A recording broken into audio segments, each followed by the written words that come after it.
नमस्कार, मेरा नाम किरण सांगवान और आप देख रहे हैं तेज क्लासेस रोहतक। समय के साथ तेज चलने के लिए सब्सक्राइब करें हमारे YouTube चैनल तेज क्लासेस रोहतक।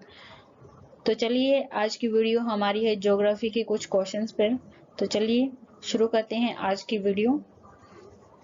नाई नटी ईस्ट रिज नामक जलमग्न ज्वालामुखी कटक किस महासागर में स्थित है? तो कौन से महासागर में स्थित है? ऑप्शन ए है प्रशांत महासागर में, बी है अटलांटिक महासागर में, सी है हिंद महासागर में और डी है आर्कटिक महासागर में। तो कौन से महासागर में है? ठीक है, तो क्या आंसर आएगा इसका? इसका आंसर है हिंद महासागर में। तो कौन से महासागर में? हिंद महासागर में। तो हिंद महासागर में इस रेज की लंबाई 5000 किलोमीटर है। हिंद महासागर के अंदर इस रेज की लंबाई 5000 किलोमीटर है। ठीक है, यह कटक बंगाल की खाड़ी से शुरू होकर दक्षिण की ओर जाती है और इसकी चौड़ाई कितनी है? ये तो है इसकी लंबाई, ठीक है, और चौड़ाई कितनी है इसकी? 200 सेंटीमीटर है। ठीक है, औसत। तो ये है पहला क्वेश्चन। प्रश्न नंबर 2 है, अफगानिस्तान का हेलमंद प्रांत किसकी खेती के लिए प्रसिद्ध है? ठीक है, तंबाकू, अफीम, गेहूं या कपास। तो किसकी खेती के लिए अफगानिस्तान का हेलमंद प्रांत प्रसिद्ध है? तो यह है अफीम की खेती के लिए। किसकी खेती के लिए? अफीम की खेती के लिए। अफगानिस्तान के दक्षिण में ये प्रांत स्थित है और क्षेत्र के आधार पर भी अफगानिस्तान का सबसे बड़ा प्रांत यही है, जिसका क्षेत्रफल है 58,584 किलोमीटर। ठीक है, विश्व का सबसे बड़ा अफीम उत्पादक भी यही है। सबसे बड़ा अफीम उत्पादक प्रांत भी यही है। ठीक है, और यहाँ पर विश्व की यानी कि वर्ल्ड की कितने प्रतिशत? 75% अफीम यहीं पे पैदा की जाती है। तो नेक्स्ट हमारा क्वेश्चन है, हिरोशिमा और नागासाकी के बारे में सबने सुना है। तो हिरोशिमा और नागासाकी जो शहर हैं, ये किस कंट्री के हैं और ये किन द्वीपों में स्थित हैं? तो सभी को पता है ये कौन सी कंट्री के द्वीप हैं, शहर हैं, ये हैं जापान के। ठीक है, तो जापान के ये शहर कौन से द्वीपों में स्थित हैं? होन्शु और क्यूशु, होन्शु और शिकोकु, होकाइडो और क्यूशु, क्यूशु और शिकोकु। ठीक है, तो इसका आंसर है ए, होन्शु और क्यूशु। ठीक है, क्वेश्चन नंबर 4, निम्नलिखित कथनों पर विचार कीजिए। बेलेरिक द्वीप भूमध्य सागर में स्थित है। ये सही है, गलत है, आपको बताना है। कोर्सिका और सार्दिनिया द्वीप इटली की पश्चिम में स्थित हैं या नहीं है?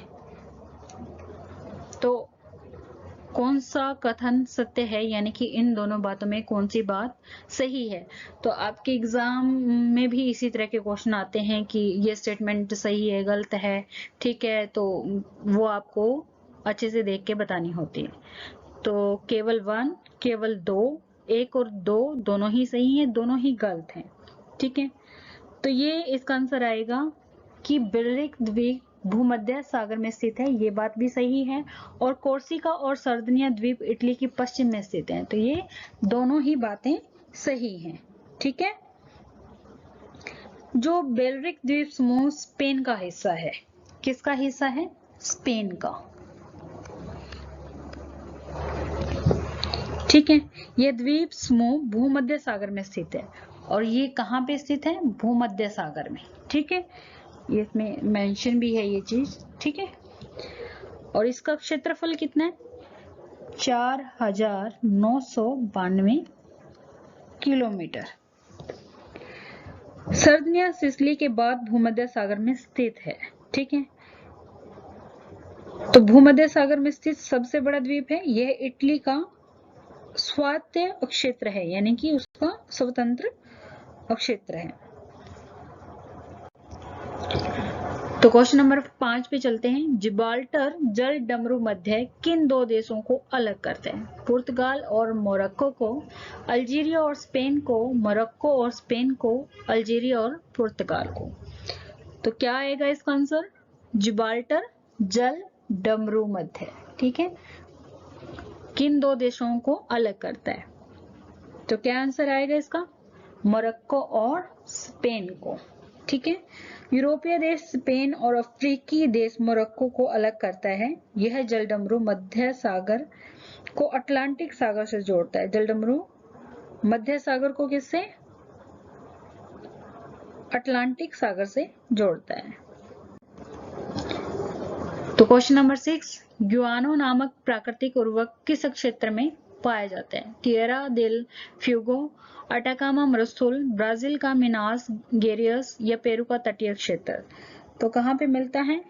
तो इसका आंसर आएगा ग्युआनो नामक, ठीक है, प्राकृतिक उर्वरक।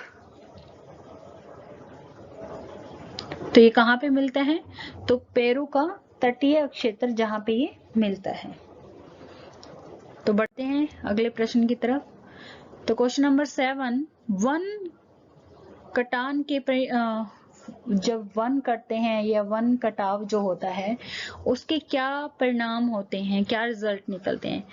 मृदा अपरदन में वृद्धि होती है, ठीक है, भूमिगत जल का भंडारण होता है या अचानक से बाढ़ आ जाती है? जल का भंडारण नहीं होता, ठीक है।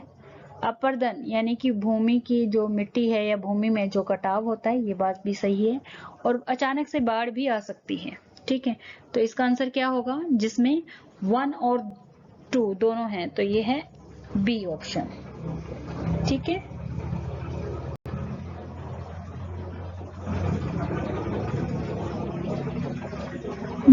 सॉरी, 1 और 2 नहीं, इसमें आएगा 1 और 3, ठीक है। सेकंड तो कट गया है ना। तो क्वेश्चन नंबर 8, लेटराइट मृदा का निर्माण किस प्रकार होता है? लीचिंग, अपरदन, उपजाऊ नदी सिल्ट के निक्षेप के द्वारा या अगण्य चट्टानों के यांत्रिक अपक्षय के कारण होता है? तो लेटराइट मृदा जो है खेती के लिए, एग्रीकल्चर के लिए बहुत इंपॉर्टेंट है, तो इसका निर्माण होता है लीचिंग के द्वारा। निम्नलिखित निक्षेपात्मक गतिविधियों का अवलोकन कीजिए। मोरेन ग्लेशियर निक्षेप से, बर्चन पवन निक्षेप से, डेल्टा फ्लूवियल निक्षेप से। तो इसका आंसर क्या आएगा?